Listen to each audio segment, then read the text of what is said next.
来来，我来拎包啊。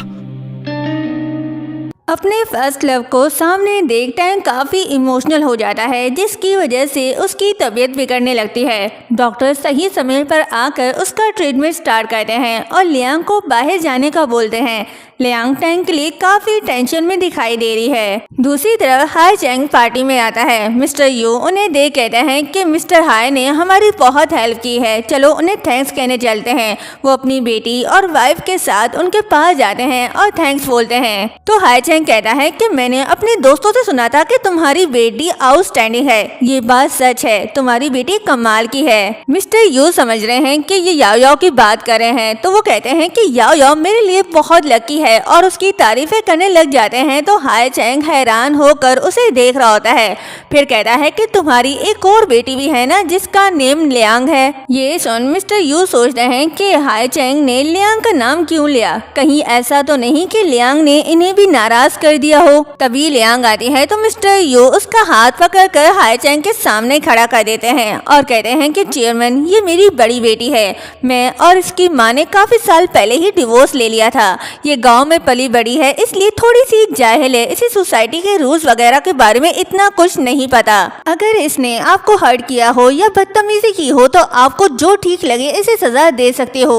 ये सुन high Chang गुस्सा होकर कहता है कि हाथ छोड़ो इसका, अपने गंदे हाथ इससे हटाओ और उसके हाथ पर मारकर कहता है कि बंद करो ये स्टूपिड सी हरकतें, तुम बहुत ही घटिया निकले। लियांग के साथ ऐसा बिहेव करने की हिम्मत कैसे हुई? अगर इसका लिहाज ना होता तो तुम लोगों की तरफ देखता भी नहीं। ये सुन मिस्टर यू हैरान होकर कहते हैं कि चेयरमैन ये कॉन्ट्रैक्ट तो मेरी बेटी याओ याओ की वजह से हो रहा है ना। हाई चैंग कहता है कि क्या तुम अंधे हो? तुम्हें असली कीमती चीज और कचरा में फर्क दिखाई नहीं देता? तुम जैसे लोगों के साथ में कैसे बिजनेस कर सकता हूँ? फिर कॉन्ट्रैक्ट डॉक्यूमेंट मंगवा कर अनाउंसमेंट करता है कि आज से हाई फैमिली का यू फैमिली से हर तरह का बिजनेस ऑफिशियली खत्म। ये बोलकर वो सबके सामने कॉन्ट्रैक्ट पेपर फाड़ देता है। तो मिस्टर यू कहते हैं कि आपका क्या मतलब है? सी सिटी सिर्फ आप लोगों का नहीं, यहाँ जी फैमिली और टैंक फैमिली भी है, समझे? तो यंग वाओ भी सबके सामने अनाउंसमेंट करता है कि वो भी कोई कॉन्ट्रैक्ट नहीं करेगा यू फैमिली के साथ। ये सुन हैरान रह जाते हैं। याओ याओ कहती है कि डैड फिक्र मत करो, टैंग फैमिली है ना, वो हमें जरूर सपोर्ट करेंगे, और उनका वेट करने लग जाते हैं। तभी वहाँ मिस्टर टैंग आते हैं और वो भी उनसे कहते हैं कि वो यू फैमिली के साथ कोई कॉन्ट्रैक्ट नहीं करेंगे। जो सुनकर लियांग के डैड तो जमीन पर ही गिर जाते हैं। रात को लियांग टैंग को व्हील चेयर पर बिठा कर बाहर ले आती है। टैंग लियांग से कहता है कि मैंने कभी नहीं सोचा था कि मैं अपने 100 बर्थडे पर अपनी ओल्ड फ्रेंड से मिलूंगा जो इतनी यंग है। आज मैं बहुत खुश हूँ। लियांग कहती है कि मैं बस इतना चाहती हूँ कि तुम हमेशा खुश रहो और हेल्दी लाइफ जियो।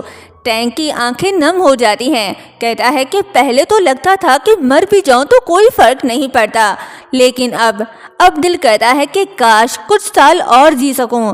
जिंदगी से पहली बार इतना लगाव महसूस हो रहा है। इतने सालों बाद उस पर्सन से मिलना जो दिल के बहुत करीब है, उसके लिए अब जिंदगी भी प्यारी लगने लग गई है। अब इनकी लव स्टोरी कैसे स्टार्ट होगी ये देखना काफी इंटरेस्टिंग है। दूसरी तरफ सोशिन एक कैफे शॉप में होती है। वो जाओ यांग को मैसेज करती है, लेकिन जाओ यांग उसे कोई रिप्लाई नहीं देता।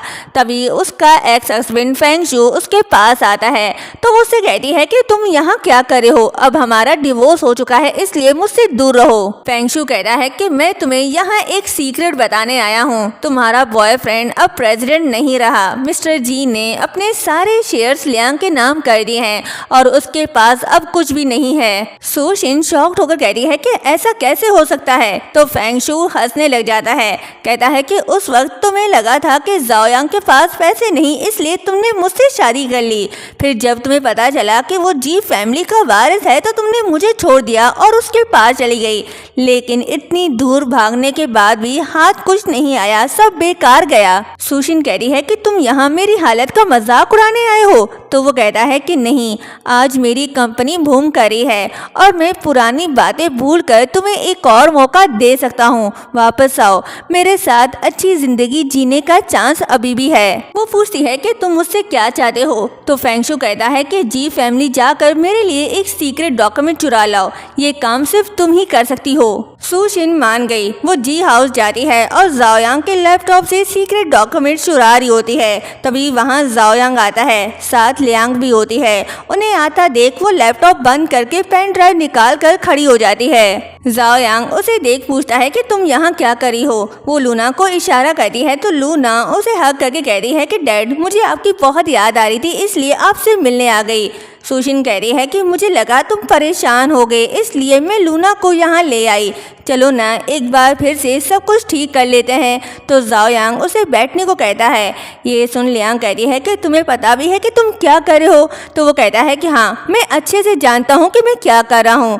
ये सुन लियांग गुस्से से अपने रूम में चली जाती है। सुशिन जाओयांग से कहती है कि लूना आइसक्रीम खाना चाहती है, क्या तुम उसे अपने साथ आइसक्रीम खिलाने ले जाओगे। जाओयांग हाँ कहता है और लूना को अपने साथ ले जाता है। सुशिन का प्लान कामयाब हो गया। ये जाओयांग के लैपटॉप से सारी इंफॉर्मेशन निकाल कर फेंगशु को दे देती है। फेंगशु कहता है कि मैंने ये सीक्रेट फाइल डॉक्यूमेंट कंपनी को भेज दिया है। हमारी कंपनी बहुत जल्द ही जी ग्रुप को पीछे छोड़ देगी। उस वक्त तुम बन जाओगी सबसे अमीर बीवी और लूना बनेगी इस सिटी की नंबर 1 रिच गर्ल। तीनों एक साथ बहुत खुश हो रहे होते हैं। लूना कहती है कि डैड, आप इस दुनिया के बेस्ट डैड हो। तभी फेंगशु को एक कॉल आती है और पता चलता है कि वो सारी इंफॉर्मेशन गलत थी, जिस वजह से उसकी कंपनी को बहुत बड़ा लॉस हो गया। ये सुन फेंगशु गुस्से से आकर सुशिन को थप्पड़ दे मारता है और कहता है कि तुमने मुझे बहुत बड़ा लॉस दिया है, अब देखो मैं तुम्हारे साथ क्या करता हूँ।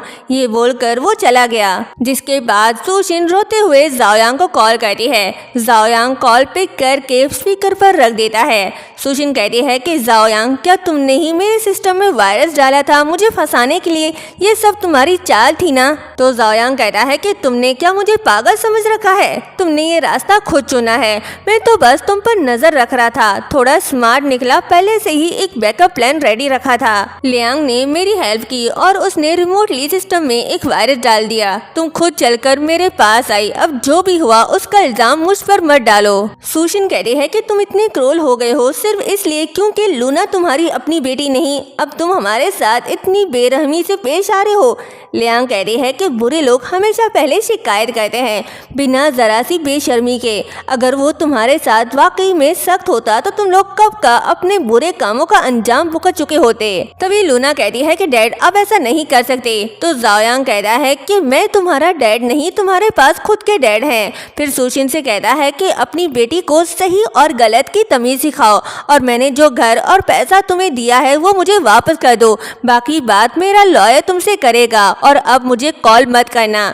ये बोलकर वो उसकी कॉल कट कर देता है और सुशिन के पास उसका लॉयर पहुंच जाता है। बुरे लोगों का अंजाम बुरा ही होता है। नेक्स्ट सीन में जाओयांग उदास बैठा स्मोक कर रहा होता है। तभी वहाँ लियांग आती है और उसे सिगरेट छीनकर कहती है कि उस तरह की धोखेबाज लड़की से ब्रेकअप होना तो अच्छी बात है, इतना उदास होने की जरूरत नहीं। जाओयांग कहता है कि मैं ब्रेकअप की वजह से उदास नहीं हूँ, मैं इसलिए उदास हूँ क्योंकि मैंने उस माँ बेटी के लिए इतना सब कुछ किया, अपनी खुद की बेटी को उनके लिए नजरअंदाज कर दिया। ग्रैंड माँ, मैं सिर्फ ये चाहता हूँ कि मैं शाओये के साथ सब कुछ ठीक कर दूँ। मैं उसे कैसे खुश रखूँ? क्या मैं उसके लिए ज्वेलरी और नेकलेस लूँ या उसके लिए पूरा अम्यूजमेंट पार्क खरीद लूँ? बस ये बताएं, क्या वो मुझे कभी माफ करेगी? लियांग कहती है कि सिर्फ चीजें खरीदने से किसी बच्चे का दिल नहीं जीता जा सकता। जितना वक्त तुमने उसे नजरअंदाज करने में लगाया है, अब उतना ही वक्त तुम उसे दोबारा प्यार देने में लगाओ। बच्चों से प्यार करना भी बिल्कुल फूल उगाने जैसा होता है। और यहीं पर ये पार्ट एंड होता है।